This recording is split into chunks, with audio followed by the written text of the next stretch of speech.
फिर उस खाने से रस बनाता है, फिर उस रस से खून बनाता है, और उसी रस से जो बच्चे वाली माँ है उससे दूध बनता है। फिर उस खून को हृदय में ले जाकर 24 घंटे में 21,600 बार धक धक करके फिल्टर करता है। फिर स्त्री पुरुष जब संसर्ग करते हैं तब पुरुष का एक बूंद वीर्य स्त्री के गर्भाशय में जाकर हर महीने खून का कचरा बाहर जो जाता है, माताएं जानती हैं, उसको रोक देता है। फिर उसी कचरा के खून से बच्चे का मांस तैयार होता है कर्मों के अनुसार, और पिता के वीर्य से यह हड्डी का निर्माण होता है।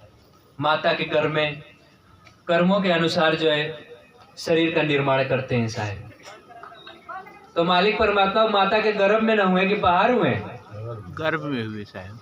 सबके भीतर में मालिक परमात्मा हुए जी साहब। इसलिए सबके भीतर है, बाहर ढूंढने की आवश्यकता नहीं है। यहाँ लोग कमेंट करते हैं कि अरे भाई मनुष्य के भीतर मालिक परमात्मा कैसे हो सकते हैं? अरे मूर्ख, तुम्हारा शरीर भी उसी गर्भ के भीतर जो है, उसी शरीर के भीतर जो है निर्माण हुआ है। इतनी बड़ी शरीर जो है, इसलिए मालिक परमात्मा सबके भीतर है। तो इतना सारा काम अपने से हो जाता है ना साहब, इसलिए मालिक परमात्मा सबके भीतर है। बोलिए सदगुरु साहेब की साहेब बंदगी साहेब जी की साहेब बंदगी साहेब। मिलेंगे साहब जब सही समर्थ गुरु के शरण में जाएंगे, तब बिना गुरु के शरण में गए मालिक परमात्मा कतई नहीं मिल सकते। अच्छा, एक तुलसीदास जी की जो है चौपाई है, जिसमें वो कहते हैं कि सुनहु भरत भवि प्रबल बिलक कहे मुनिनाथ, हानि लाभ जीवन मरुण जसु अपजस विधि हाथ। विधि माने ब्रह्मा के हाथ। कितने ब्रह्मा विष्णु जो है आपके शरीर के भीतर भरे पड़े हैं। यागट भीतर ब्रह्मा विष्णु शिव शंकादिक अपारा हो, यागट भीतर आए लेते हैं राम कृष्ण अवतारा हो। सब इसी घट के भीतर हैं, कहीं बाहर नहीं है। जितने तमाम देवी देवता हैं ये सभी लोग इसी घट के भीतर हैं। पूरा तीनों लोग जो इसी घट के भीतर समाया हुआ है।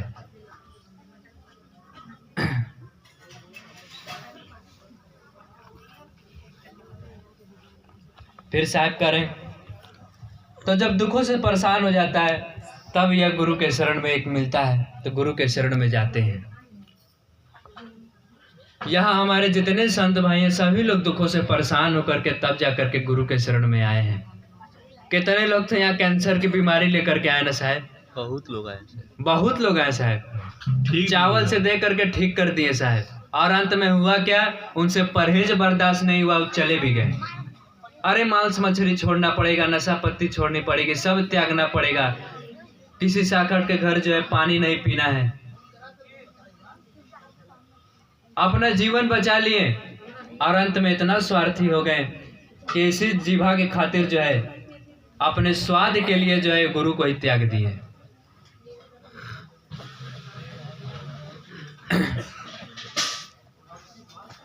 बोलिए सदगुरु साहेब की, माता जी की साहेब जिंदगी साहेब। कितना लोग का टीबी इलाज में ठीक हो गए।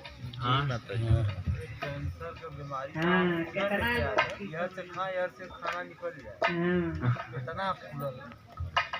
तो गुरु जी कहना कि नहीं बच्चा ठीक हो जाए। चमेला साहब बताओ कि मुसलमान यही पढ़ाई और रहना जाना कार बोल जाओ के नाव में आवना ना तुर्किया नाव तुर्किया। हाँ साहब हमें मालूम है, एक मुसलमान आदमी आलन के साथ कैंसर की बीमारी लेके आलन, और वो मरने के स्टेज पे थे साहब। कहें कि उन्होंने कहा कि गुरुजी अब हमारा क्या होगा, हम तो मरने की हालात में हैं। कहें कुछ नहीं होगा, जाओ हम तुम्हें ठीक कर देंगे।